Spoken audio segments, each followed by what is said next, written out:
حارة تاكسي سرح ودي نبعال تجزو ناب تسرح لبوتا بمبصح كاب تاكسي وريدو سعيمو نخسني أنا بتقا قرب انتبل دفيع ترح قومو نسو دما سنبيدو بغري انتاي تفتير الدي مبالي حتى نسا دما أبسرح بوتا خمزلان كسعما خمزي بلو نقرتو نسو خا سلام انتاي بمبال سبات مسبع الجزا خنتريخي تحافر دي خبال امو نسا دما بحركان بزعبازي مساخا زكاة قلو زي خونن نابسرح خانتا تخيدون زحاشا يبالتو قريفوان تخيد دما نسا نابتتا طويل خريم زيزاني حالافي عبو مخاد عوتو جيمي خامي عادي الخابلتو نسو دما بيتزبال خيو عزي كابل بيت سميعني بلا انتا خمس قبرت انت حتو خا عطو يلكي تسوي خني بلامو اتبع الجزاون نابتي تاكسي بمئتاو كخير انت فتن نايتا مكينا باتر سيزعابيو نخت حقزو نابتا بعال تقزو انت تمت نساخا انا تحلافيا عطو زبالتو حاليت نمراي بمحساب كاب كورت سلع علي خومي لكابلتو نسخا كوميل كنت تسوي خني ترحق نزل خوين سلا سمعني جميل خك توعنا تخلي خبلا نساون في شخ بمبال حراي جيمي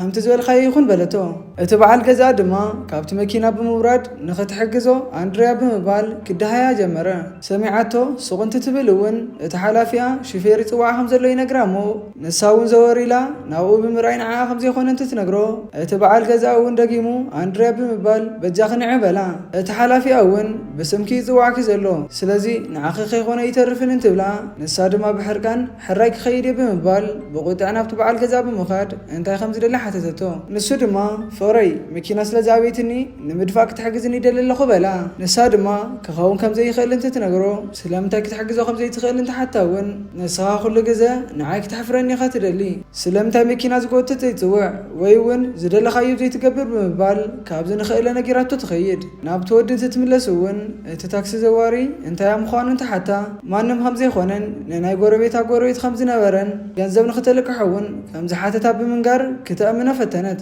نسخا كم زتردون تنغرا نساون ناب سرح يعتو له بمبال نخحلفا نغيرانا وشتاتوت اتبع الجزا دما كحجزو زغير سب سلازينره ابت مكينه تطون تبل حنت قال تهاوي خب بممصا نت تاكسي سلازرايتون بتحواسنا وبمخد ناب زدليتو نخبص حاتتو نسو جن ولا كخبص حنت دلي اتا مكينه ابيتو خبزلان تنغرا نساون كتحجزو مخانن نابت مكينه قلتي فنقاتهم بمنغار نابت دحرت مكينه خيدا كدفعلو جمرت دحرس توسنه مدفعون اتا مكينه خمسه علت تنغرا نساون بتحغاس نابتا مكينه بمئتاو بتاواخ ناب سانتاندر بهال بانكي نخوس دحبرتلو نسوخا حراي بمبال اتا مكينه العلي خيد بدحرزي اندريا اتزغبر تحتر كدانغيرا نابز نابتن اندابلت ابتون بركوف انت تبل بملك عز تسحبت حلافي اون نا اوفيسو نخت مزنغيروا نا وشتاتو نساون سعيبا نابت اوفيسو بمئتاو اتبرع عزاون انتايو نغرني بخميك حجزك يخيل بمبال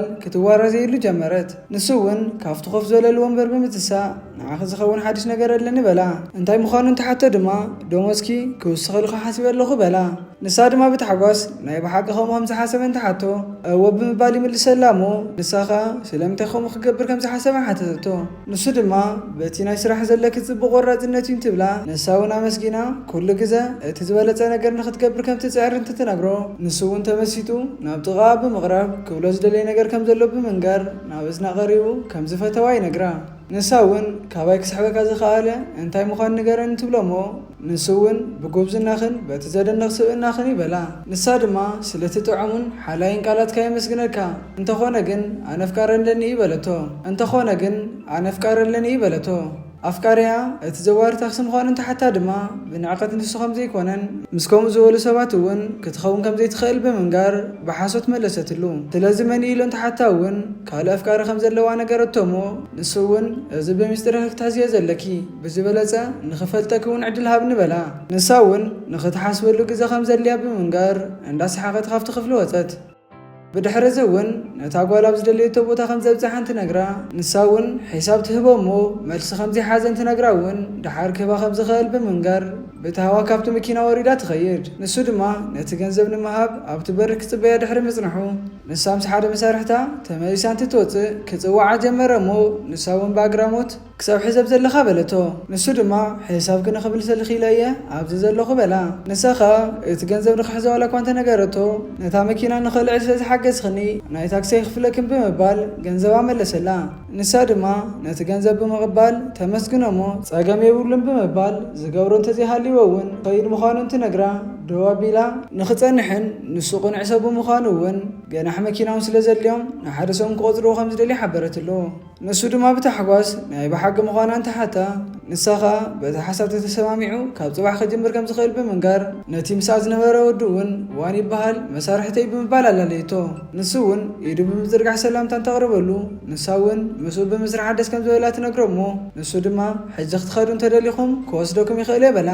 ንሳ ድማ እወ ብምባል ናብ ኦፊስ ንክወስዶም ትነግሮ እሞ እቲ በሪ ናይ መኪና ከፊቱ ናብቲ መኪና ብምእታው ናብቲ ዝበልዎ ቦታ እንተብፅሖም ኣብ መንገዲ ከለዉ ሃንደበት ስልኪ ተደወሎ እሞ ቴሌፎን እንተልዕሎ ከዓ በዓልቲ ገዙ ፍቕረ የበለኻ ብምባል ሓተትቶ። ንሱ እውን ንልዕሊ 10 ደቂቕ ክጽበያ ከም ዝጸንሐን ሕጂ ግን ክመጽእ ከም ዘይኽእል ብምንጋር ኣቐዲምካ ክትነግረኒ ነይርክ በላ። ደጋጊማ እንትጓየቆ እውን ሃንደበት ስራሕ ከም ዘጋጠሞን እንተደልያ ግን መጺእ ክወስዳ ምዃኑ ሓበረላ። ነዚ ክትሰምዕ ጸንሐት እታ ኣብ ድሕሪት መኪና ዝነበረት ጓል ድማ ኣቐዲሙ ንዓኣ ንኽወስዳን ምስ በዓልቲ ገዙ እውን ዋላ ሓደ ጸገም ክፍጠር ከም ዘይትደሊ ትነግሮ እሞ ንሱ ድማ ብምምስጋን ንኣፍቃሪቱ ይመጽእ ከም ዘሎ ብምንጋር ነቶም ሰባት ከዓ ይቕሬታ ሓቲቱ ናብ ኣምርሐ። በዓልቲ ገዙ ኣብቲ ደገ ኮይና ሰብ ንኸይርያ እንትትህወኽ ሃንደበት እቲ ሓላፊኣ ረኣያ እሞ ናብኣ መጺኡ ኣንድርያ ብምባል ናብ ገዛ ንኸብፅሓ ሓተታ።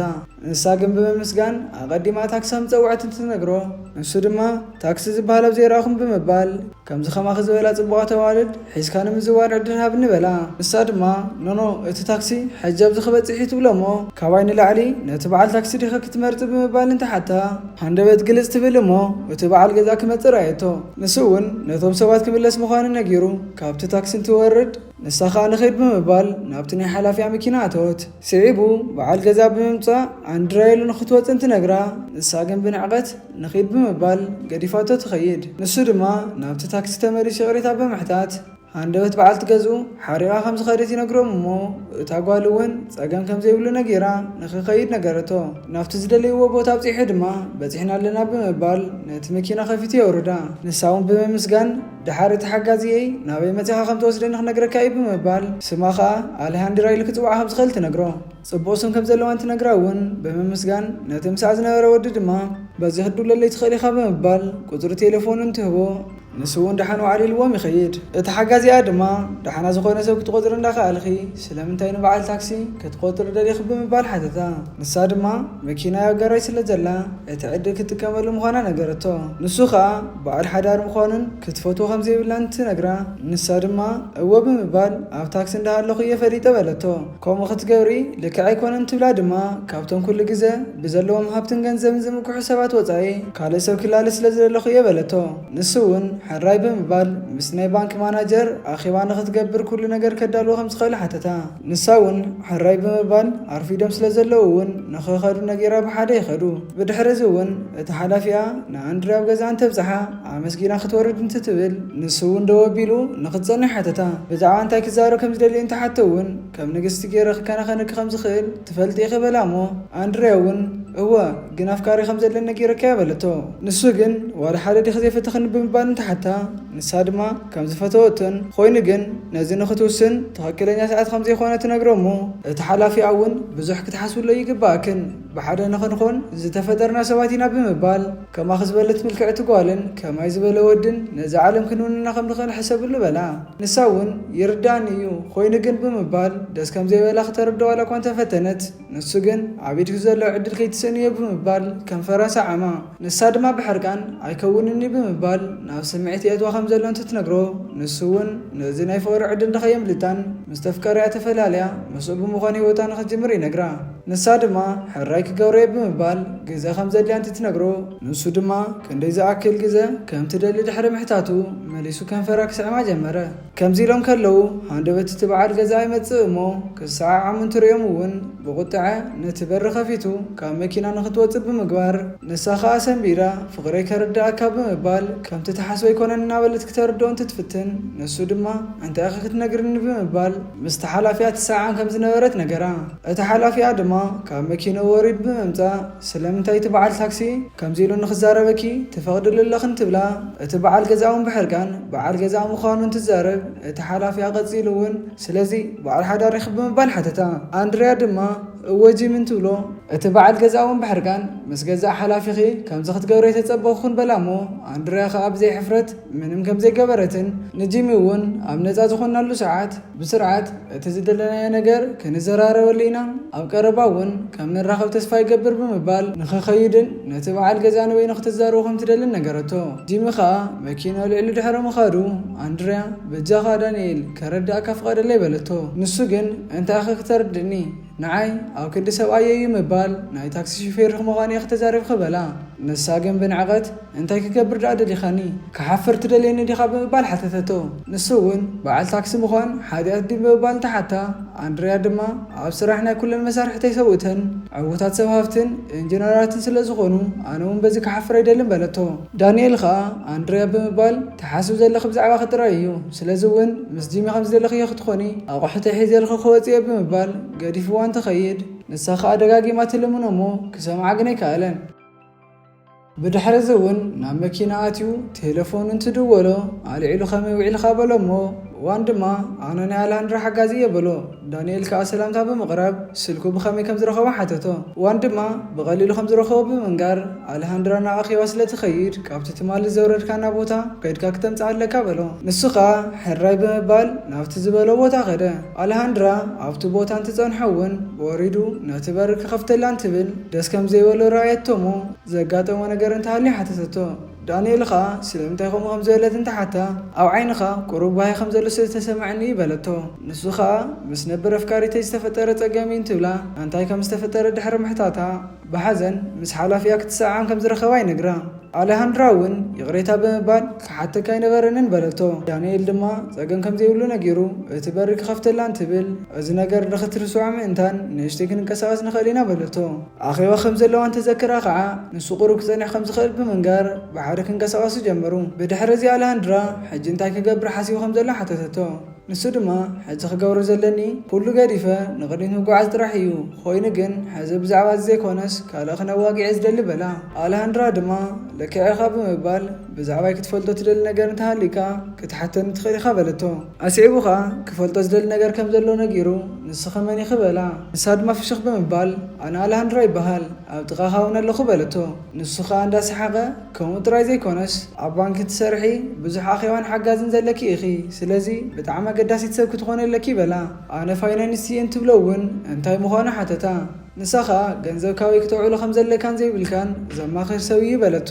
ንሱ ከዓ ብኣግራሞት ስለዚ ሓንቲ ፋይናንስ ስለምንታይ ምስ በዓል ታክሲ ትዛረብ ከም ዘላ እንተሓታ ኣልሃንድራ ድማ ዝተረኸብናሉ ብምኽንያት እዩ ብምባል ከምኡ ዝበሉ ሰባት ክትፋለጥ ከም ትደሊ ነገረቶ። ንሱ ከዓ ገሪምዎ ከማይ ዝበሉ ሰባት ሓደ በዓል ታክሲ እንታይ ዝስሕብ ነገር ኣለዎ በላ። ንሳ እውን ብዙሕ እዩ ሓቅነትካን ኣብ ሂወት ዘለካ ዝተፈላለዩ ኣመለኻኽታን ኣዝዩ ዝስሕብ ይበለቶ። ንሱ ድማ ኣዝዩ ደስ ዘብል ነገር ከተዛሪብኩ ብምባል እንትጠማመቱ ኣንደበት ቴሌፎና ምስ ተደወላ እውን ብምልዓል ዋናበይ ከም ዘላን ካብቶም ባንክ እውን ከም ዝተደወለሉ ይነግራ። ንሳኻ ስለዚ ደንጎይ ትቕሬታ ብምሕታት ትመፅእ ከም ዘላ ነጊራ ምስ ዳንኤል ብሓደ ይኸዱ። እዚኦም ከምዚ እንዳሃለዉ ኣንድርያ ወንበር ኮፍ ኢላ ርእሳ እንዳሓዘት በቲ ዝገበረቶ ነገር ክትጭነቕ እንትትጅምር እቲ ሓላፊያ ምስ መፀ እውን ጂሚ ብምባል ከተዛረቡ ሓሲባ ከም ዝነበረት ሓበረትሉ። ንሱ ከም ዘየገድስ ብምንጋር ሕጂ ብሓደ ክኾኑ ከም ዝኽእሉ እንትነግራ ንሳ እውን ካብቲ ኮፍ ዘለትሉ ወንበር ብምትሳእ ሕዚ እውን በዓልቲ ሓዳር ስለ ዘላ ብሓደ ክኾኑ ከም ዘይኽእሉ ትነግሮ። ጂሚ ድማ ክትፋታሕ ከም ዘለዋ ብምንጋር ናብቲ ጠረጴዛ ሰቒሉ ምስ ኩሉ ግዜ ትምንዮ ሃብታም ወዲ እትኾነ ከም ትደሊ ንገርኒ ብምባል ኣገዲዱ ክስዕማ ጀመረ። ንሳ እውን ብዛዕባ ሰብኣያ ክትሓስብ ከም ዘለዋ እንትትነግሮ ንሱ ድማ መሊሱ ብዛዕባኡ ክትሓስብ ከም ዘይብላ ነጊሩ ደጋጊሙ ሰዓማ። ኣንድርያ ድማ ብሕርጋን ካብቲ ጠረጴዛ ብምውራድ በዓል ሓዳር ምዃኑን መሊሳ ክትሪኦ ከም ዘይትደልን ንኽርስዓ ነጊራቱ ትኸይድ። ዳንኤል ንኣልሃንድራ ናብቲ ቦታ ኣብፂሑ ናይቲ መኪና በሪ ብምኽፋት ይስንያ። ንሳ ድማ ናብ ዋን ድሕሪ ምኻዳ ዋን ከዓ ምስቲ በዓል ታክሲ ክንዲ ሰዓት ወሲድልክ ብምባል እንተሓታ ምስኡ ክትዘራርብ ከም ፀንሐትን ምንም ከም ዘይገበሩ እንድሕሪ ምንጋራ ንሱ ከዓ በዓል ሓዳር ምዃኑ ከዘክራ ፈተነ። ኣልሃንድራውን ሕዚ ንሱ በዓል ሓዳር ከም ዘይኮነን በዓል ትገዝእ እውን እምንቲ ኮይና ከም ዘይፀንሐተን ብምንጋር ሕጂ ንሳ ምስ ክትኸውን ከም ትኽእል ሓበረትሉ። እዋን ከዓ ብታሕጓስ ፍሽኽ ብምባል ከምዚ ሕጉስ ትኾንክ ካብ ዝርእኪ ብዙሕ ገይረ እየ ስለዚ ክትገብሩ የለኪ በላ። ፍቕራ ንክትገዘሉ ከምዚ ፈርሐት እንትትነግሮ ከዓ እንተ ነጊራቱ ከም ዘይጎድኣ ብምንጋር ሕዚ እውን ፍቕራ ንክትገዘሎ በረታትዓ። ኣልሃንድራ ድማ ለካ ዓለኻ ብምባል ካብዚ ምስ ወፃና ክነግሮ የበለቶ። ናብቲ ኣኼባ ኣትዮም ድሕሪ ምምላሳ ዳንኤል ናይ ታክሲ በሪ ከፊቱ ብምእታው ናብ ዝደለይዎ ቦታ እንተብፅሖም ንሳ ድማ ንኩሉ ዘርአዮም ክብሩን ደገፍን ንዝሃቦም ግዜን ብምምስጋን ሓገዝ ካብ ብዙሕ እዩ ስለዚ የመስግነካ በለቶ። መሊሳ ከዓ ዝኾነ ነገር ክትዛረቡ ከም ትደሊ ብምሕባር ንዋን ንክኸይድ ብዓይና እንትትዛረቦ እዋን ድማ ዝኸደ ቦታ ስለ ዘለዎ ክኸይድ ምዃኑ ነጊርዎም ኸደ። ዳንኤል ድማ እንታይ ክትነግሮ ከም ትደሊ እንተሓታ ሕጂ ብዝበለፀ ክትፈልጦ ከም ትደሊ ነገርቶ። ንሱ ድማ ንስኺ ብልፅቲ መልክዕትን ጓል ኢኺ ሕጂ እንታይ ከም ዝብሎ ከይፈልጥን ብምባል ምስ ሓደ በዓል ታክሲ ክትኸድ ቅር እንተዘይልክ እውን ኣነ እውን ፀቢያ ክፈልጠኪ ይደሊ የበላ። ኣብ ከምዚ እንዳሃለው ኣንድርያ ብምምፃእ ዳንኤል ተዳሃየቶ። ንሱ እውን ብስንባደ እንታይ ትገብር ከም ዘላ እንተሓታ ክትዛረቦ ከም ትደሊ ነገረቶ። ንሱ ግን የቕረይ ተሓጀብ ስራሕ ዘለኹ በላ። ንሳ ድማ ፍቕረይ ብምባል ከም ዘሕረቐቶን ይቕረ ንክገብረላ እንደጋጊማ ተሓተሞ። ዳንኤል ድማ ብሕርቃን ከም ዝረፈደ ይነግራሞ። ንሳኻ ኩሉ ሰብ ከም ዝጋገን ሕዚ እውን ይቕሬታ ንክገብረላ እንድሕሪ ምንጋራ መሊሱ ከኣምና ከም ዘይኽእል እንትነግራኻ ፍቕረይ ብምባል እንተደሊኻ ትስራሕ ገድፎ ይኽእል እየ ብምባል ክትምሕፀኖ ጀመረት። ንሱ ግን ምሳይ ፍቕሪ ከም ዘለኪ ንምርጋፅ ድዩ ኣብ ልዕሊ ደሪብ ክለይ ብምባል በዚ እውን ፈፂመ ከኣምነከ ይክእልን ናባኺ እውን ክምለስ ይኽእልን በላ። ብድሕሪ እዚ ንኣልሃንድራ ናብቲ መኪና ብምእታው ሒዝዋ ይኸይድ። እሺ ክብረት ተዓዘብትና ናይ ሎሚ ዓንቲ ሓፃር ፊልምና እንተክሳሕ ዝረኸብማ ትምስል ነይራ። እንተፈትሆማ ላይክ ሼር ምግባርኩም ኣይትረስዑ። ኣብ ዝቕፅል ብኻሊእ ቪድዮ ተመሊስና ክሳዕ ንራኸብ። ሰሰናይ ንዓኹም ድሓን ቀኒለይ